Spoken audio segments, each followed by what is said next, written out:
Shalom Bracha, je voudrais vous souhaiter une bonne année. Encore une fois, merci pour toutes vos prières que vous avez fait pour moi pendant le temps que j'étais fatigué. Et j'ai beaucoup de remerciements à remercier à Kadosh Baruch Hu pour tous les miracles qu'il a fait avec moi et qu'il a fait avec tout le monde. Vous savez que tout ce qui s'est passé, tous ces mauvais moments que j'ai passés, au Hachem, ça m'a donné uniquement une raison pour dire merci à Hachem. Vous savez, aujourd'hui, lorsqu'on est en bonne santé, on n'apprécie pas tout le bonheur où on se trouve. On n'apprécie pas.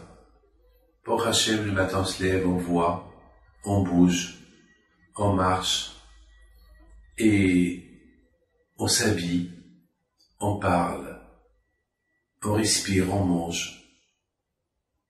Et tout est normal.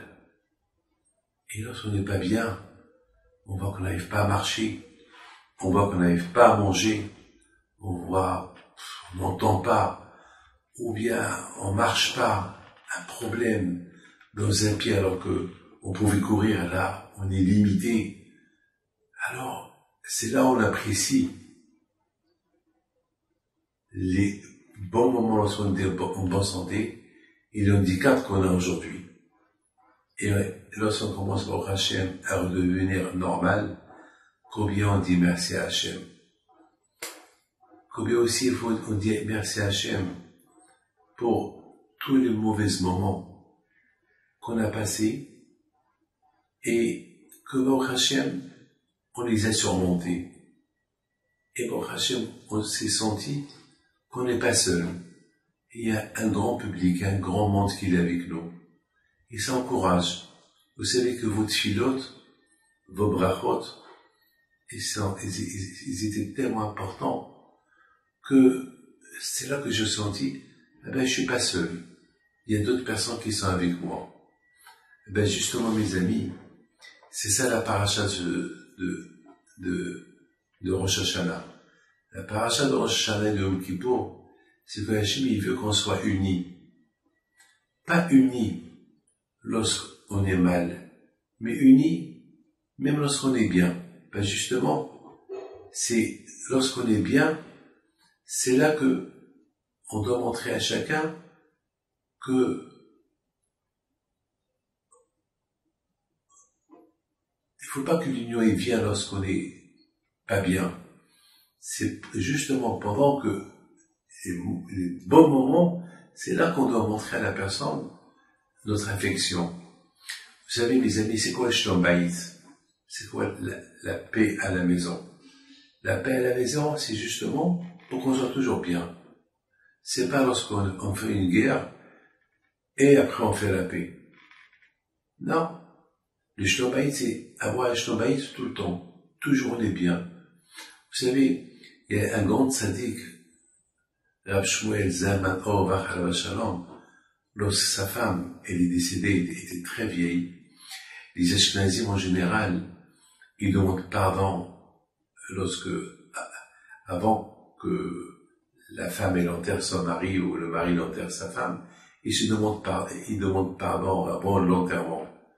Et Rav Shlomo Zalman Auerbach, il a dit devant tout le monde, avant qu'ils ont posé sa femme dans le trou, dans la tombe, il a dit, ma chère femme, j'ai pas un pardon à te demander, parce que toi et moi, on n'a jamais fait une guerre ensemble. Toujours je t'ai respecté, toujours tu m'as respecté, avant que tu me disais quelque chose, je le faisais, et avant que toi tu me dis, et avant que toi tu voulais quelque chose, je le faisais, et avant que moi, je voulais quelque chose de toi, toi tu le faisais. Donc, j'ai pas de pardon à te dire. Et à bientôt. Quelle leçon à prendre de cette histoire? Une leçon de Shalom Bayit. Justement, c'est ça la fête de Rosh Hashanah. La Torah dit, Atem Yitzavim Hayom Kolchem. Tous vous êtes debout devant Hachem, du plus grand jusqu'au plus petit. Et le Orahem Akadosh, il dit, Pourquoi la Torah, elle détaille? Pourquoi la Torah, elle détaille tous les Juifs qui étaient présents? Le petit, le grand, le moyen, les convertis, les vieux. Mais le fait que la Torah a dit, vous êtes tous réunis devant Hachem, ça veut dire que c'est inclus. Tout le monde est inclus. Non. Moshe Rabbeinu, il dit, Or Haïm Kadosh, que Moshe Rabbeinu, alav shalom, il a voulu détailler. Ça veut dire, pour ne pas que quelqu'un va croire que vous êtes tous debout, ça veut dire, il parle en général. Non. Il a détaillé, c'est quoi, vous êtes tous debout. Et les grands, et les moyens, et les petits, et ceux-là, et ceux-là, et ceux-là. Pourquoi? Parce que c'est très important qu'à Rosh Hashanah, il y a l'union, il y a Ahdout. Parce qu'Akash il veut de nous à Rosh Hashanah que tout le monde renouvelle son amitié avec le prochain et que tout le monde il doit sentir la responsabilité du prochain. Il ne faut pas que ça se passe comme ça uniquement lorsqu'on est malade, même lorsqu'on n'est pas malade. Ça veut dire que toujours on doit être à l'écoute de chacun de nous. Et c'est ça Rosh Hashanah. Et c'est ça qui est beau. Et c'est ça ce que Hachem veut de nous. Mes amis, je voudrais simplement vous raconter une petite histoire. Il y avait une fois un rabbin que sa femme elle lui dit je me suis disputé avec la voisine, celle qu'elle a la macolette, celle qu'elle a le magasin. Alors, il lui dit, pourquoi tu t'es disputé avec elle? Parce qu'elle m'a manqué de respect. Et le fait qu'elle m'a manqué de respect, moi je suis la femme du rabbin, donc c'est comme si elle t'a manqué de respect. Donc, je ne lui parle pas. Alors son mari lui a dit, mais non, si les gens ils savent que tu ne lui parles pas, tu es en train de lui casser, ça parle à ça. Les gens vont plus acheter chez elle. Alors, elle répond à son mari, ben justement, lorsqu'elle va comprendre le mal qu'elle m'a fait, alors elle va demander pardon pour moi retourner le kavod à la femme du rabbin. Et le rabbin lui dit, je suis pas d'accord avec toi, je veux que tu fasses la paix avec elle. Écoute, même Akadosh Baruch Hu nous pardonne. La pauvre, c'est péché ce que je veux lui faire. Je suis en train de casser sa parnassa. Elle n'a pas voulu, elle n'a pas écouté son mari. Et chaque jour, il lui pose la question. Alors, t'as fait la paix avec la voisine? Non. Mais tu es en train de lui casser sa parnassa. Ben, justement, il faut qu'elle comprenne. Et c'est vrai, les gens ne s'achètent plus chez elle. Et bientôt, elle va fermer son magasin. Elle dit, mais c'est péché ce que tu fais. Elle dit, et pour moi, c'est pas péché ce qu'elle m'a fait, le mal qu'elle m'a fait. En plus, en me faisant ce mal, elle a déshonoré ton kavod. Une semaine plus tard, sa femme, la femme du rabbin, elle reçoit une convocation du Bédidin. Alors, elle va au Bédidin. Vous m'avez convoqué? Oui. Il y a un grand problème, c'est que votre mari veut divorcer. Mon mari veut me divorcer? Oui. Mon mari, il veut me divorcer? Oui. Et voilà, le mari, il rentre, le rabbin de la ville. Il s'assoit devant tous les rabbins. Et les rabbins lui disent, vous êtes sûr que vous voulez divorcer la rabbinite, votre femme? Elle dit, oui, je veux la divorcer. Alors, la rabbinite était étonnée. Elle était étonnée. Elle regarde son mari. Toi, tu veux me divorcer? Moi, la rabbinite? Moi, tu veux me divorcer? Oui, je veux te divorcer. Mais c'est quoi le motif? Le motif, parce que tu fais pas Shema Israël avant d'aller dormir. Tu fais pas Kriyat Shema à la mita. Moi, je fais pas Kriyat Shema à la mita. Moi, mais tu sais bien que chaque nuit, je la fais. Je la fais en plus devant toi et devant la mezouza. Avant d'aller me coucher, Non, tu ne le fais pas. Comment tu peux m'accuser que je ne le fais pas? Mais tu es un menteur. Non, je ne suis pas un menteur. Tu ne le fais pas. Elle est devenue folle. Elle a commencé à crier. Mais t'es un menteur. Je suis marié avec un rabbin menteur. Tu veux me divorcer pour rien? Dis que tu veux me divorcer. C'est tout. Et tu veux marier une autre femme. Non, tu ne fais pas Shema Israël Amida. Le rabbin lui ont dit, mais ta femme, elle confirme qu'elle le fait. En plus, elle le fait devant toi. Le rabbin leur dit, dans le Kriyat Shema qu'on fait le soir, avant d'aller se coucher, on dit à Hachem, je pardonne à tous ceux qui m'ont fait du mal. Comme que moi je pardonne à tous ceux qui m'ont fait du mal, toi aussi pardonne-moi avec tout le mal que j'ai fait. Alors, si ma femme, elle dit cette phrase, comment est-ce possible elle est encore en colère, fâchée avec sa voisine, et à cause qu'il ne lui parle pas, il lui a cassé sa parnassa, et personne n'achète chez elle. Donc, elle dit, je pardonne à tous ceux qui m'ont fait de mal, mais je suis menteuse, puisqu'elle n'a pas pardonné à sa voisine, et il lui a pas pardonné, il n'a pas fait la paix avec elle, alors que moi j'ai demandé 1000 fois qu'elle fait la paix avec elle. Les rabbins, ils ont commencé à rigoler, ils ont dit à la rabbinite, vous êtes l'image du rabbin. Et puis si vous êtes l'image du rabbin, donc vous êtes obligé d'écouter le rabbin, il a raison. Avant qu'on va se coucher, on pardonne à tout le monde. Et c'est comme ça que le bon Dieu aussi nous pardonne à toutes les fautes qu'on a fait. Parce que je pardonne uniquement les fautes qu'on a fait vis-à-vis de lui, mais pas les fautes qu'on a fait vis-à-vis des autres. Alors, ton mari a raison. Il a fait un sourire. Elle dit, je vais le faire tout de suite. Le rabbin, il fait un petit sourire. Il a préparé déjà un petit cadeau. Et il dit à sa femme, rabbinite, tu m'excuses, je sais que tu allais m'écouter. Voilà, je t'offre un cadeau pour prouver ma volonté que je t'aime. Et voilà, il est parti, elle est partie, il a demandé pardon à sa voisine. Tout, elle a rouvrir le magasin, elle a commencé à aller chez elle pour acheter, et tout est venu en ordre.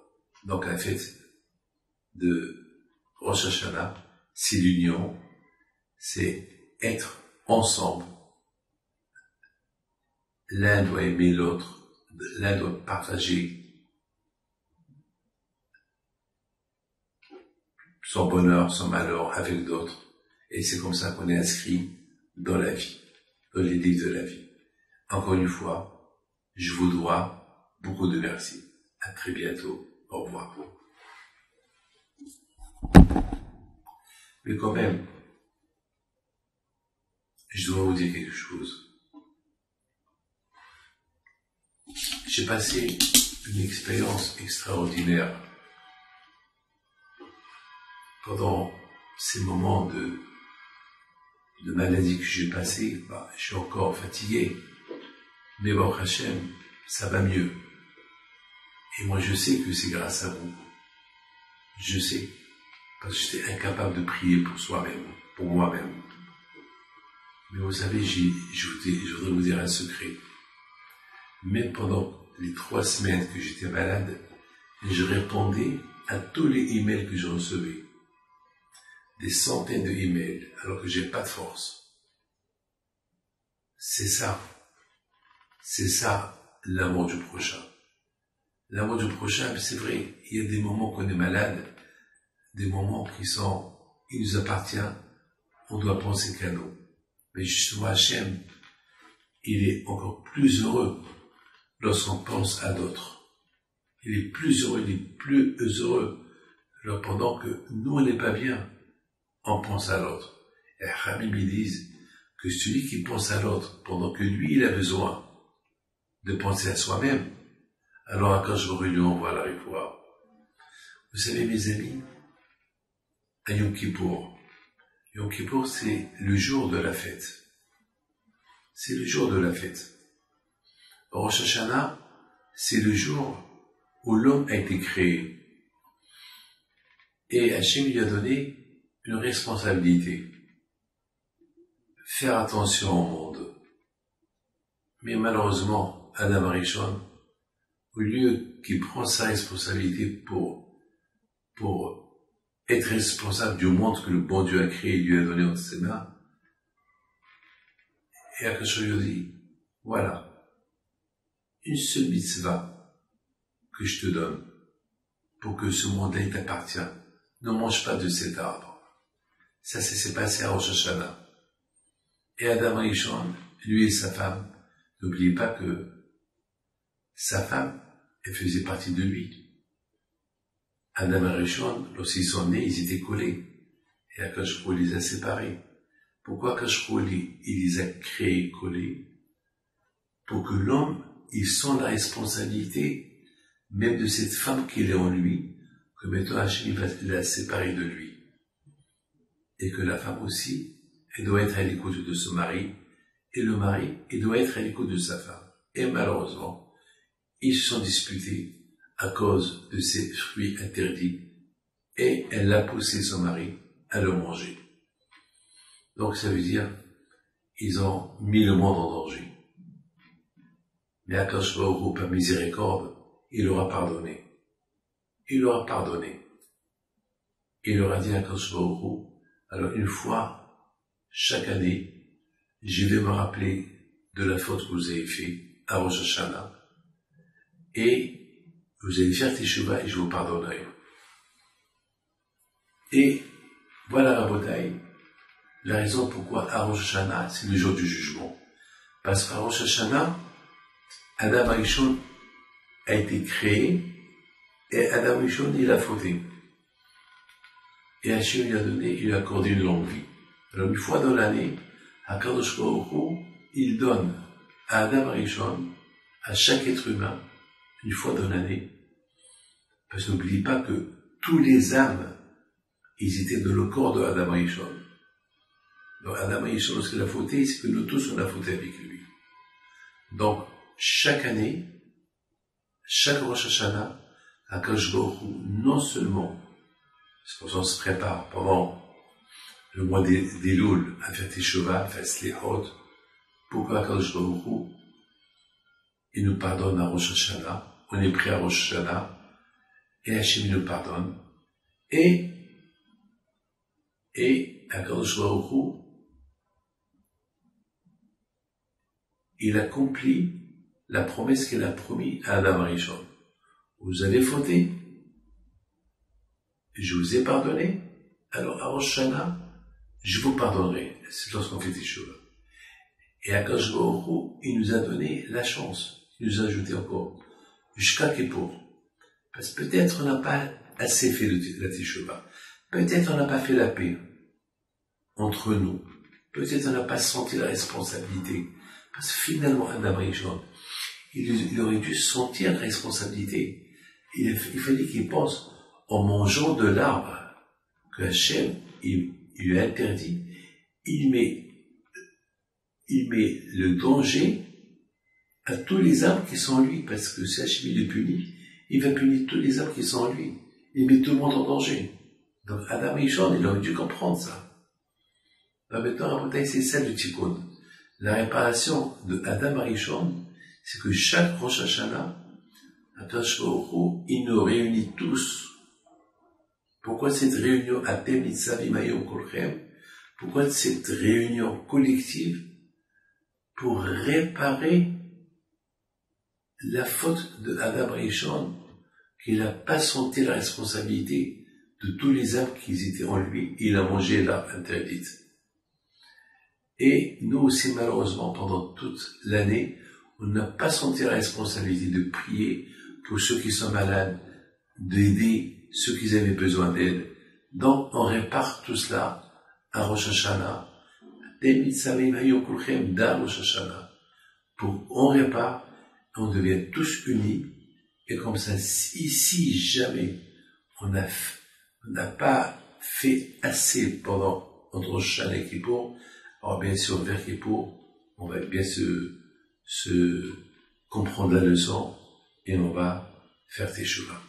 Donc, Rosh Hashanah, Kippour, c'est la fête de l'union. C'est la fête de la réparation de l'union. N'oubliez pas que c'est ça. On couronne Hachem à Rosh Hashanah et Kippour. Comment on peut couronner Hachem si on n'est pas unis? Hachem c'est le roi et son peuple c'est Am Israël. Donc, il faut cette union. Il faut cette union. Cette union pour couronner le roi. On ne peut pas couronner le roi individuel. Chacun il fait ce qu'il veut. Non. Couronner le roi ensemble. Le riche comme le pauvre, comme le moyen, tout le monde ensemble. Tout le monde ensemble. Tout le monde collectivement couronner le roi. Alors Hachem il voit que le couronnement il se fait de cette manière-là. Il est obligé de nous pardonner. Que Hachem vous pardonne et vous donne la santé et Shana Tova Bitoka Amen.